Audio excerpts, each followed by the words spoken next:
Good morning, everyone. So today we're going to be doing the 2.2 video. This section is solving, here if you want to write it, solving inequalities with adding and subtracting. All right, so kind of like chapter 1, we're kind of breaking it down into adding, subtracting, and then multiplying and dividing is a little bit trickier, so we'll get into that tomorrow. If you want to take a second and copy down this vocab. All right, just one, we've got equivalent inequalities. Equivalent inequalities mean inequalities that have the same solution. So just like with equations, if I have x plus 3 equals 5, I know I can subtract 3 from both sides and end up with x is equal to 2, right? These two are equivalent equations, okay? So same thing with inequalities. If I have x plus 3 is greater than 5, I know that I can subtract 3 from each side, end up with x is greater than 2, okay? I've got two equivalent inequalities right here. So that's what we're really doing here as we're going through these different steps to solve these out. We're trying to see, okay, what equalities can I make that are equivalent so I can find my solution set? So we've broken it down into the two different properties. We've got the addition property of inequality. All right, this is really similar to what we did with our equations. Okay, so really this is what we're saying. We're saying we can add the same number to each side. Right, and you still end up with an equivalent inequality. Okay, so I add 4 to each side here, and I have an equivalent inequality here. So here you have this kind of all in algebra. So if you have A is greater than B and then you add C to both, it's still true. Okay, or it's the same if it's greater than or equal to, less than or equal to, it's all the same. You can add the same thing to both sides of your inequality and it still works. So right here, let's say I've got x minus 3 is less than 4. I'm going to solve this out same way as I would with an equation. I would say, okay, well, I'm going to get rid of that negative 3, that minus 3, by adding 3 here to both sides. I'm going to end up with x is less than 7. Okay, so that gives me my solution set. I know that all the values of x that make this inequality true are all the numbers that are less than 7. All right, so let's try it with something a little different. Let's say I had x minus 18 is greater than or equal to 14. Right? It doesn't really matter what the signs are. Okay? Just make sure that you're keeping them consistent from line to line to line. All right? Make sure that you aren't changing something, you aren't losing an equal sign, anything like that. You're just keeping them consistent. All right, so same thing. We're subtracting 18, so we'll add 18 to get rid of that. So we're going to have x is greater than or equal to 32. Okay, so x can be 32, and it could be anything greater than 32, and that will make that inequality true.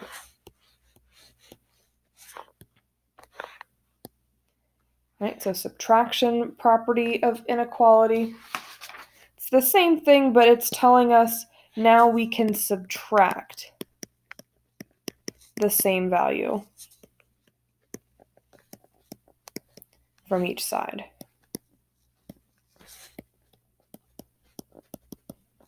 Okay, doesn't matter if it's greater than, less than, greater than or equal to, less than or equal to, doesn't matter.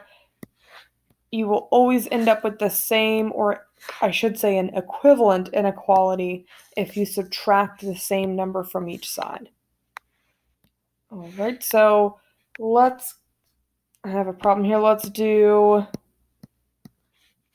x plus 12 is greater than 13. Okay, so I'm adding 12. To undo that, I want to subtract 12 from each side. I get x is greater than 1. Or let's say let's do 5 is greater than or equal to x plus 1. Okay, same thing. I want to get rid of this plus 1, so I'm going to subtract here from both sides. I'm going to end up with 4 is greater than or equal to x. All right, now it doesn't really matter what order I put any of these in, okay? But some of us, when we like to have x on the left and then the number on the right, be careful when you do that, because you can't just keep the same sign if you flip the sides of what you have on each side. You've got to flip your sign as well. So if I decided I wanted to have the x here on the left side, then I'd have to change the sign. Okay, I'd have to flip it and still keep that equal sign.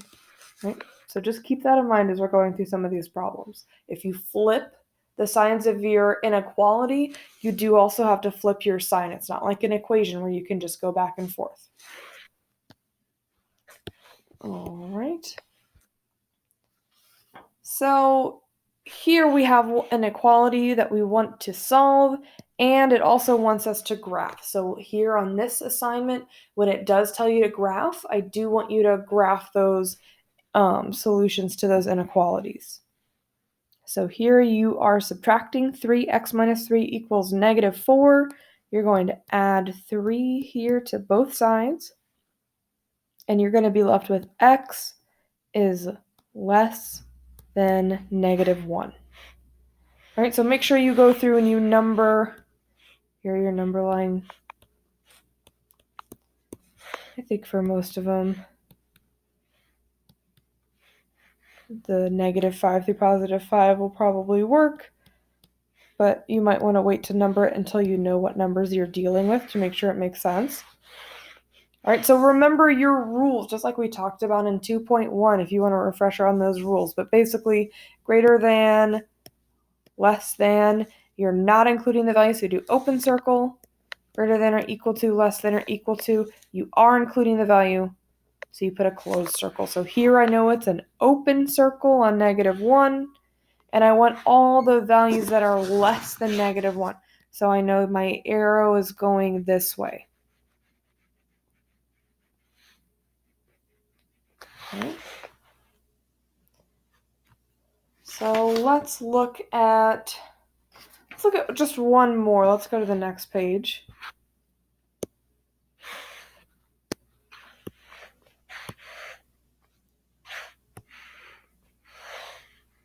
All right, let's look at number 4.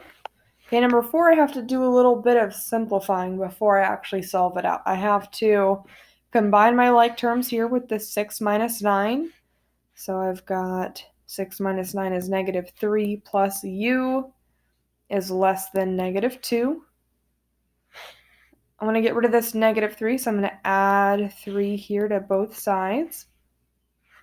So I've got u is less than 1. I'm going to draw in all my numbers here on my number line.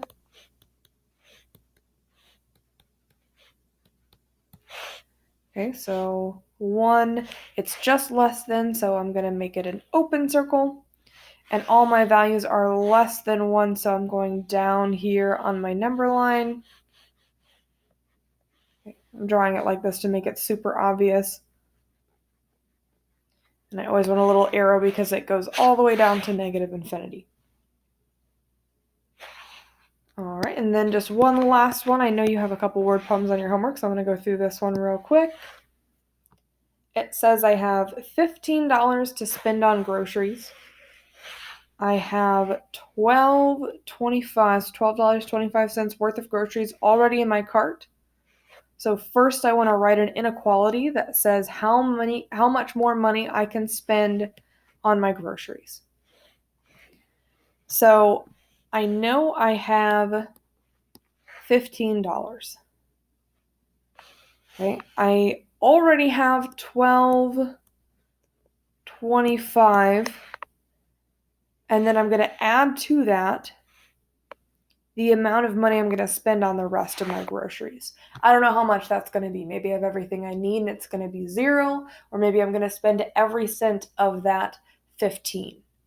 So for most people, when they're trying to come up with their inequality for these type of word problems, they struggle with, okay, what sign do I put here? Do I put greater than, less than? Is it equal to? So think about what this question is saying. You have $15. What's going to be more? The total amount of money you have or the amount that you spend on your groceries? Well, the amount of money you have has to be more, right? It has to be more than what you spend. You can't spend more money than you have, so that has to be more than what you have, and it can be equal. So think about that first. Which side has to be bigger, and can it be equal? Sure, you can spend exactly as much money as you have. So 15 is greater than or equal to the amount that you're going to spend on your groceries. Okay, I could have written this the other way too. I could have said 12.25 plus m, okay, is less than or equal to 15. It's the same inequality, just flipped. Okay, and then it wants me to solve this inequality, so I'm going to subtract 12.25 from each side, and I'm going to get, I have to do some mental math here. It's a little embarrassing. All right, so 275. Yes, 275 is greater than or equal to m. All right, so I know I can at most spend $2.75 more cents. All right, I could spend 0, or I could spend that full amount, or anything in between. That's how much money I have left to spend. All right, so that's the very last problem I want to show you guys. You can go ahead and get started on your 2.2 assignment, and I'll see you guys tomorrow.